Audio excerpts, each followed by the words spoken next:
Barrage Birpur barrage के पास से ही आगे करीब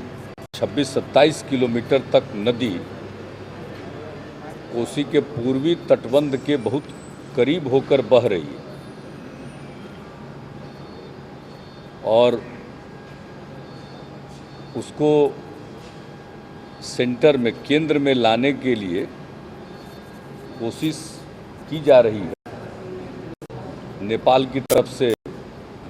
उसमें बाधा आई है, तो हमने भारत सरकार के जल संसाधन मंत्री से भी मुलाकात करके उनसे अनुरोध किया है कि वे नेपाल सरकार से बातचीत करके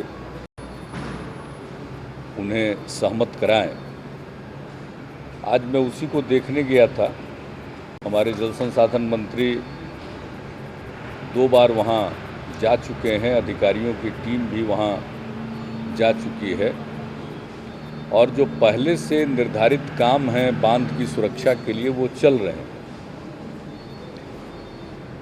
लेकिन अगर एक पायलट चैनल की खुदाई हो जाए तो फिर नदी का दबाव जो आज पूर्वी हिस्से में है वो दबाव घट जाएगा और वो उसका इंजीनियरों के दृष्टिकोण से समाधान भी है। तो मैंने नक्शे पर तो देखा ही था, आज मैंने प्रत्यक्ष रूप से उसको देखा और उसके अलावा आज अधिकारियों से जो बातचीत हुई है उसमें हमने कहा है कि यह प्रयास तो जारी है और केंद्र सरकार से भी कहा गया वो जारी रखेंगे, लेकिन अगर वो उसकी खुदाई करने नहीं देते हैं तो वैसी स्थिति में बांध को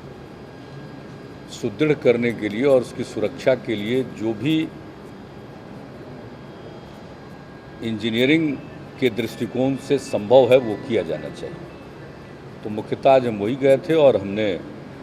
भारत सरकार से तो अनुरोध किया ही है, हम नेपाल सरकार से भी अनुरोध करेंगे, नेपाल के लोगों को भी कहेंगे कि ये जो बीरपुर के नीचे हम लोग कुछ दूर तक पायलट चैनल की खुदाई चाहते हैं अपने इंजीनियरों के सुझाव पर, तो इतना हम सब नेपाल को आश्वस्त करना चाहते हैं कि इससे नेपाल को किसी भी प्रकार का नुकसान नहीं होने वाला है, क्योंकि बांध के अंदर ही नदी है और इन दिनों वो पूरब की तरफ आ गई है। थोड़ा वो केंद्र की तरफ चली जाए, बीच में चली जाए तो इससे नेपाल को तो किसी प्रकार का नुकसान है नहीं, लेकिन हाँ भारत में जो बिहार की सीमा में बांध है उस पर खतरा कम हो जाएगा। अब बातचीत का क्या नतीजा निकलता है केंद्र से, हमने यह भी आग्रह किया है कि कोसी हाई लेवल कमेटी की मीटिंग जल्दी बुलाकर उसमें नेपाल के भी इंजीनियर रहते हैं, ये कोशिश की जाए और जो भी इसका रास्ता, हमने भारत सरकार से भी कहा है कि इसका जो भी रास्ता हो, इसके अलावे और क्या किया जा सकता है, ये सारे इंजीनियर बैठकर निर्णय लें और उस काम को समय के पहले कराया जाए। वहाँ पर जो बराज में गेट है उसका भी मैनेजमेंट किया जाना चाहिए। पहले जब ये नदी की धार पश्चिम किनारे की तरफ थी तो जो गेट ऑपरेशन का निर्णय लिया गया पूरब की तरफ के गेट्स को खोलने का, तो अब चूंकि नदी की धार पूरब की तरफ हो चुकी है, उनसे यह भी कोशिश की जा रही है कि गेट कमेटी में वो इस बात के लिए सहमत हो जाएं कि गेट को इस प्रकार से खोला जाए कि सारा पानी पूरब की तरफ न जाए। तो ये सारी कोशिशें की जा रही है। अब अभी हमें उम्मीद रखनी चाहिए कि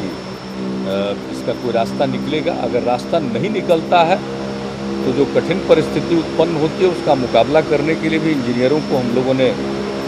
कहा है और जैसा हमने आपको पहले बताया कि जो काम स्वीकृत है उसके अलावे भी और भी काम करना पड़ेगा, चाहे स्पर की मजबूती के लिए या पानी को डिफ्लेट करने के लिए पर्क्यूपाइन डालना हो या कुछ भी करना हो, सारा काम वो करें। यही हम लोगों ने आज बीरपुर में समीक्षा के दौरान ये कहा है और यहाँ से उसकी सतत निगरानी भी की जाएगी, वहाँ पर भी लोग रहेंगे और जो कुछ भी संभव है। और इसके अलावे कि अगर कोई घटना घट ही जाती है तो वैसी परिस्थिति में फिर जो प्रभावित हो सकते हैं, हमने वहाँ तक कहा है कि उसका जो वल्नरेबल इलाके हो सकते हैं उसकी पूरी मैपिंग कर ली जाए और समय के पहले जो भी करना पड़े उसके लिए भी किया जाना चाहिए आपदा राहत के लिए।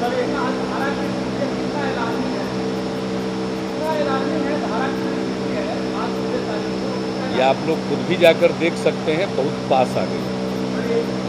इसलिए अगर स्थिति जैसा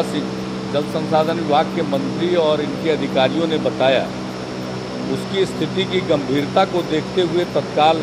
हमने दिल्ली जाकर जल संसाधन मंत्री जी से मुलाकात करना उचित समझा और आज मैंने प्रत्यक्ष तौर पर भी देख लिया है।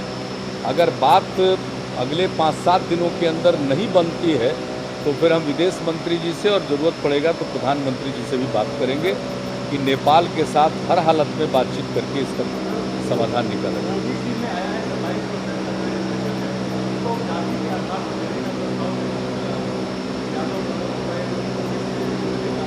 मुझे मालूम, जब तक हम कोई नहीं, जब मुझे मालूम ही नहीं है क्या प्रस्ताव है, हम प्रस्ताव देखेंगे तब कुछ